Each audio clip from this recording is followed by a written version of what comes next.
Two developments in the last several hours have moved this conflict into territory that the official communications architecture on both sides is struggling to describe honestly, and assembling them together produces a picture that deserves careful analytical examination before the next wave of official statements arrives to obscure it. The first, Iran launched Ghadir-class cruise missiles against the USS Abraham Lincoln carrier strike group in the Arabian Sea. Iranian state television announced the operation. The Fars news agency and INA corroborated it. Multiple Western outlets replicated the report.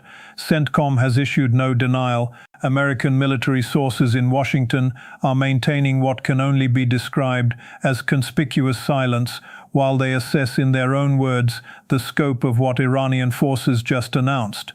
The second, Trump published a Saturday Night Live UK sketch mocking British Prime Minister Starmer as a cowardly, trembling leader incapable of standing up to American pressure, and he published it hours before calling Starmer on the phone to negotiate British naval support for the Hormuz operation that the American military needs and cannot execute without European partners.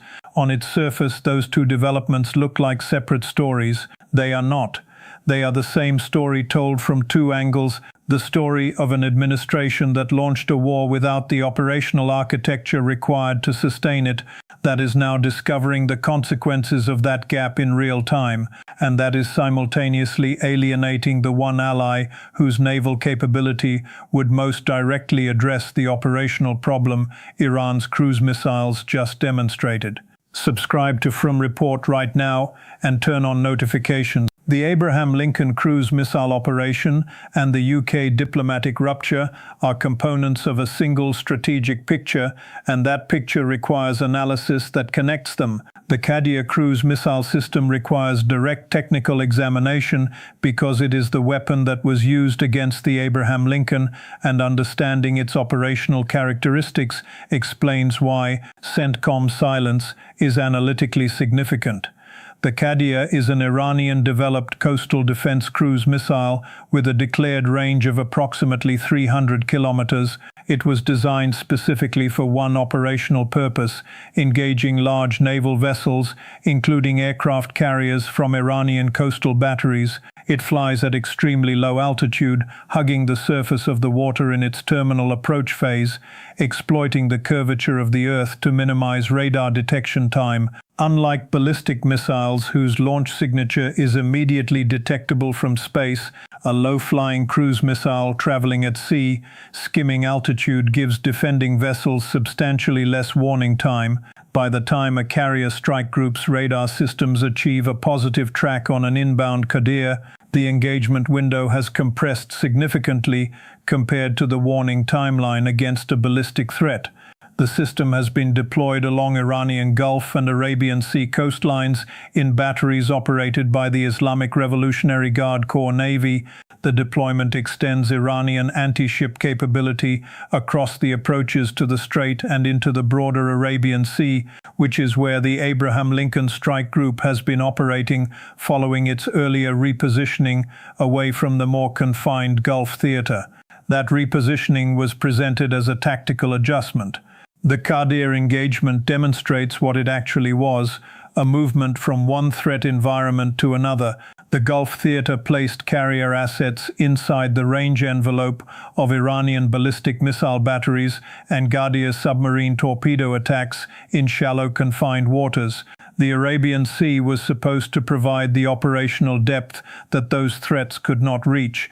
The Ghadir operation communicates that this assumption was wrong, or at minimum that Iran is willing and able to reach naval assets that position themselves outside the Gulf in the belief that additional distance provided meaningful protection. CENTCOM has not denied the attack occurred. In the operational logic of military communications, denying false claims is straightforward and fast. Silence across multiple hours following an adversary's announcement of a successful strike against a major naval asset described something other than a false claim being assessed. The Iranian Navy's public statements in the hours surrounding the Abraham Lincoln operation move the conflict into verbal territory that was not present in earlier phases. The Iranian naval commander stated directly that the Abraham Lincoln Carrier Strike Group and its entire escort formation are being continuously monitored and are targeted for the most powerful attacks Iran can deliver if they approach Iranian territorial waters in the coming hours. A separate IRGC spokesperson moved beyond the established eye for retaliatory framework that Iranian military communications have used throughout this conflict. The new formulation: if the United States attacks Iranian infrastructure, the response will not be equivalent. It will be disproportionate. The phrase used, head for eye rather than eye for eye, describes a deliberate escalation of the stated retaliatory calculus that goes beyond what Iran has publicly committed to previously. That language shift is analytically significant because Iranian military rhetoric in this conflict has been consistently precise in its operational implications. The stated willingness to paralyze and drown the American fleet in the Gulf is not a rhetorical flourish in the context of 30 days of operations that have included confirmed carrier group repositioning, confirmed KC-135 losses, confirmed base destructions, and now a cruise missile engagement against a carrier strike group in the Arabian Sea. Trump's 5-day pause announcement and his claims of productive negotiations with unnamed Iranian officials collided with these operational realities in a way that deserves direct documentation. Iranian Foreign Ministry spokesperson rejected the negotiation claim immediately.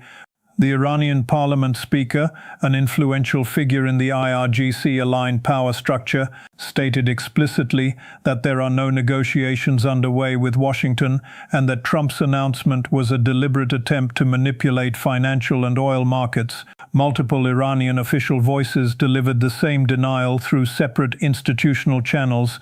The oil price decline and equity market rally that followed Trump's announcement were based on information that the Iranian government publicly and immediately declared to be false.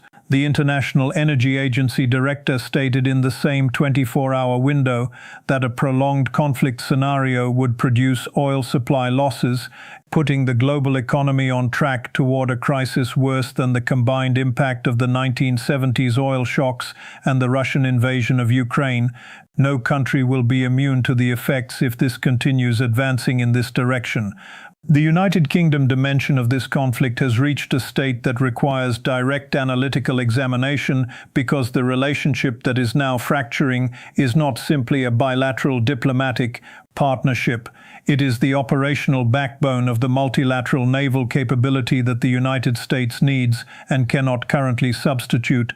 The special relationship between the United States and the United Kingdom is not a diplomatic formula.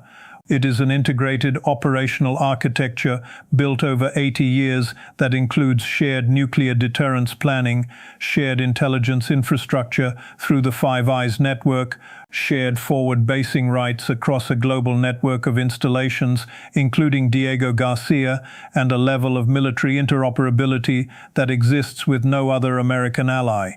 When an American carrier strike group needs mine-clearing vessels in the Strait of Hormuz, and neither France, Germany, Italy, Spain, nor any other European partner will commit ships to the operation, the Royal Navy's willingness to participate is the difference between having a viable mine-clearing capability and not having one. This is the strategic context in which Trump republished a British comedy sketch mocking Starr as a cowardly, trembling leader paralyzed by fear of American pressure, a piece of content that portrayed the British Prime Minister as an object of ridicule, willing to absorb any humiliation from Washington rather than assert British national interest. Trump published this content hours before calling Starmer on the phone to discuss British support for Hormuz's operations. The specific editorial choice Trump made when republishing the sketch adds a layer of analytical detail that most coverage overlooked. The original Saturday Night Live UK broadcast included an ending where the star character, having overcome his initial panic, declines to join what he describes as a potential Third World War and suggests the bilateral relationship needs a break. Trump removed that portion before republishing. He shared the section of the sketch that humiliated Starmer while cutting the section that also parodied Trump as a reckless warmonger. The edited version served Trump's preferred narrative about Starmer as a weak leader while eliminating the content that would have undermined it. Starmer's parliamentary response to being publicly humiliated by the American president during an active military crisis deserves examination for what it reveals about the British government's strategic calculation. When members of the House of Commons Liaison Committee asked Starmer directly about Trump's mockery, not just of him personally, but of the office of British Prime Minister, Starmer absorbed the question and responded with the following formulation. Much of what is said and done is undoubtedly done to apply pressure on me. I have no doubt about that. I understand exactly what is happening. That statement is remarkable for what it does not say. It does not demand an apology. It does not characterize Trump's behavior as incompatible with the alliance relationship. It does not suggest any consequence for the humiliation. It interprets the attack as a negotiating tactic and signals that Britain will continue operating in the relationship regardless. Starmer's calculation is rational from a narrow strategic perspective. A British Prime Minister cannot afford an open confrontation with Washington without risking the intelligence sharing arrangements and nuclear coordination that post-Brexit Britain depends on for its international credibility. The special relationship is the primary mechanism through which Britain projects influence beyond what its post-Brexit strategic weight would otherwise allow. But the calculation has a cost that rational analysis cannot avoid. Every time a major power treats its closest ally as an instrument to be publicly humiliated into compliance, it demonstrates to every other country in the alliance structure that the relationship is conditional, asymmetric, and ultimately based on submission rather than partnership. The 50-year precedent of a relationship that survived the Cold War, Afghanistan, Iraq, and every other disagreement did not survive because both parties found it convenient. It survived because it was built on sufficient mutual respect that both parties were willing to absorb costs for it. Trump has converted that relationship into something else, and the conversion is visible to every government in the world that is calculating whether American alliance relationships offer the kind of reliable partnership that justifies strategic commitment.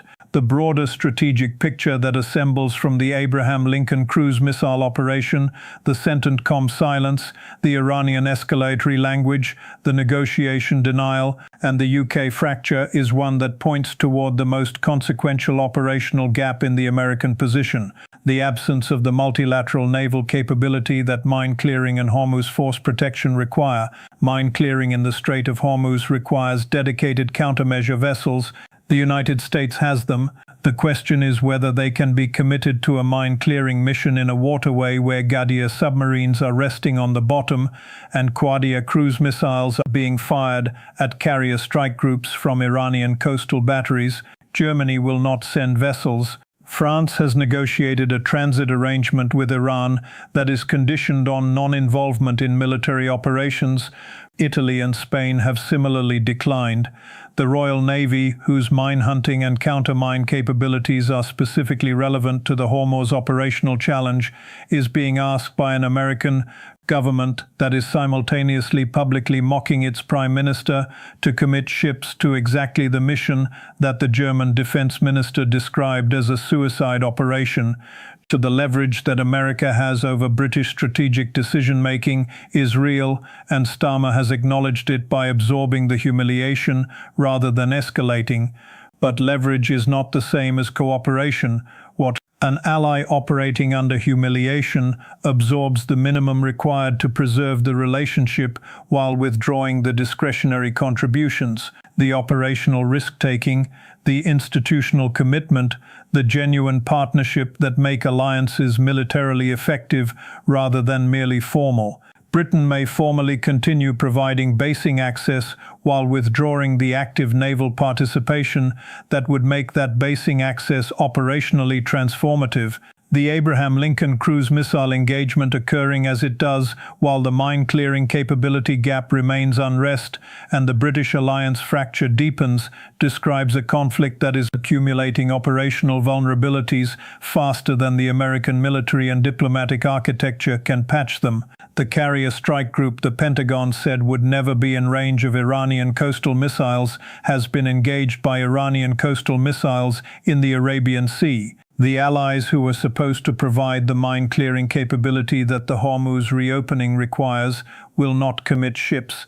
The negotiation that Trump announced never existed according to the Iranian government, and the 5-day pause was announced on the same day that the Abraham Lincoln was struck. Subscribe to From Report and turn on notifications. When CENTCOM breaks its silence on the Abraham Lincoln operation and the damage assessment becomes available through the channels that have documented this conflict's operational realities throughout, the analysis will be here.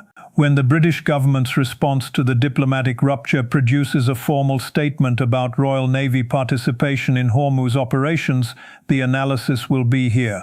When the 5-day pause either produces the negotiated development Trump described or expires with Iran still firing, the analysis will be here. Evidence first, analysis second.